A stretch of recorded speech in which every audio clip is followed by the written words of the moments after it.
राजेश जी, मैं ये जानना चाहता हूं, क्या एक जो आवाज उठती है कि भाई हमारा जो देश है वो आरक्षण की वजह से पीछे जा रहा है, क्या आपको ऐसा लगता है? इसमें कितनी सच्चाई दिखती है आपको? ये एकदम से 100% सच है कि देश जो है आज आरक्षण की वजह से ही पीछे जा रहा है।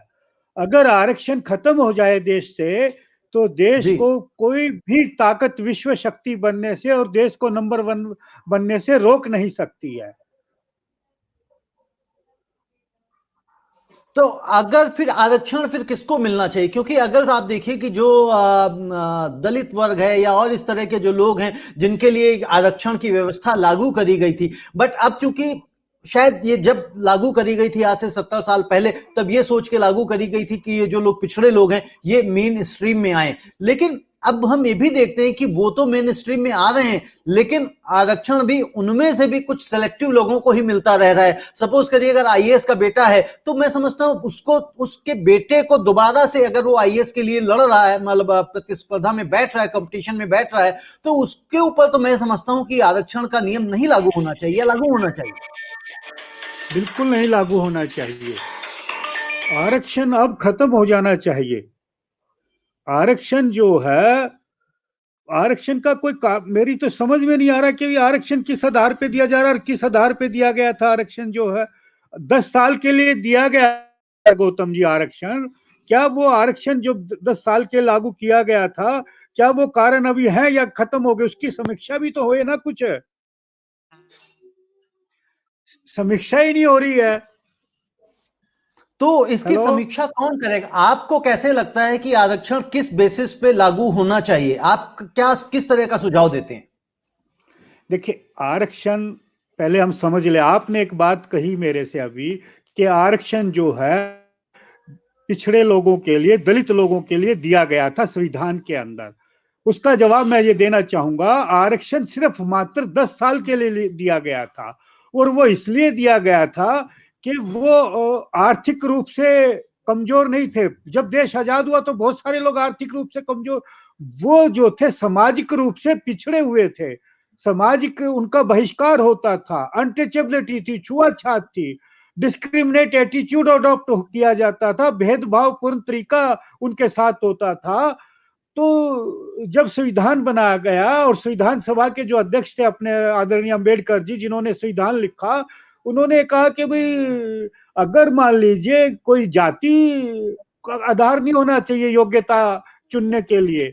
अगर किसी दलित के अंदर क्वालिटी आगे आने की, तो उसको आगे आने का मौका मिलना चाहिए। तो ये एक प्रावधान दिया गया था, प्रोविजन दिया गया था कि 10 साल के लिए आरक्षण लागू कर दिया जाए।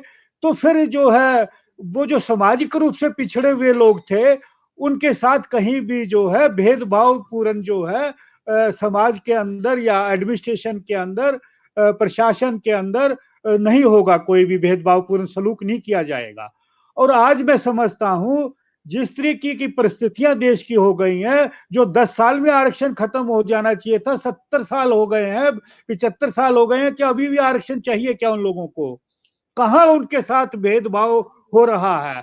अगर कहीं भेदभाव हो रहा है, तो जो हमारा एडमिनिस्ट्रेशन है वो क्या कर रहा है? उसके लिए कौन दोषी है?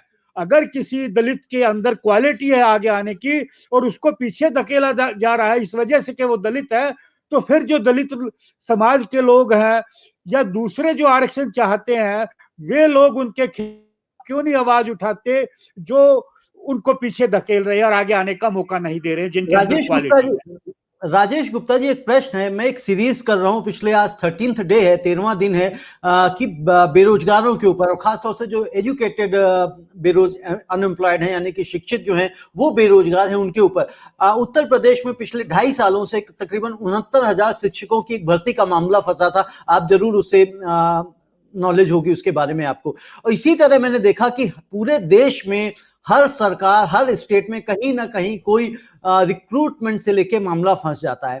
ऐसा क्या कारण है? सबसे पहले मैं आपसे ये भी समझना चाहता हूं कि सरकारें अपने प्रदेश में या केंद्र में नौकरियां नहीं निकालती हैं, जबकि उनके पास नौकरियां अवेलेबल हैं। पद खाली पड़े हैं, उसके बावजूद भी नौकरियां नहीं निकालती। आपको क्या लगता है क्यों नहीं निकालती ये नौकरियां? आपने बहुत अच्छा सवाल पूछा है।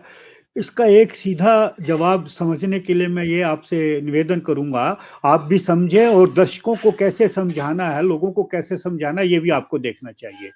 कोई भी सरकार जो प्रदेश को या देश को चलाती है, कोई भी सरकार है, बगैर पैसे क्या देश को चला सकती है?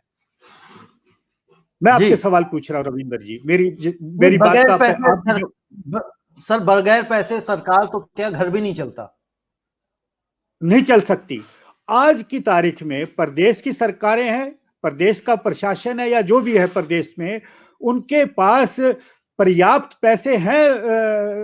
जो भी कर्मचारी भर्ती कर रहे हैं, उनकी तनख्वाहें देने के लिए, विकास करने के लिए सरकार टैक्स पे टैक्स लगाती है, चाहे केंद्र की सरकार हो चाहे राज्य की सरकारें हो।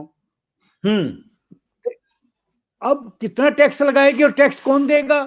टैक्स दे कौन रहा है? कहां से टैक्स आ रहा है? तो सरकारी तो एक तरीके से जितने भी अपने सरकारी प्रशासन है या सरकारी संस्थाएं हैं, वो बंद होने के कगार पे खड़ी हैं, क्योंकि सरकार के पास पैसा ही नहीं है उनकी तनख्वाहें देने के लिए, जो सरकारी कर्मचारी हैं उनकी पेंशन देने के लिए। फिर जो सरकार के अपने खर्चे हैं, जो सरकार चला रहे हैं, नेता लोग चला रहे हैं, उनके अपने भत्ते खर्चे वही पूरे नहीं हो पा रहे हैं, तो सरकार कैसे भर्ती करेगी, कैसे रिक्रूट करेगी? मेरी तो समझ से बाहर, कैसे विकास करेगी?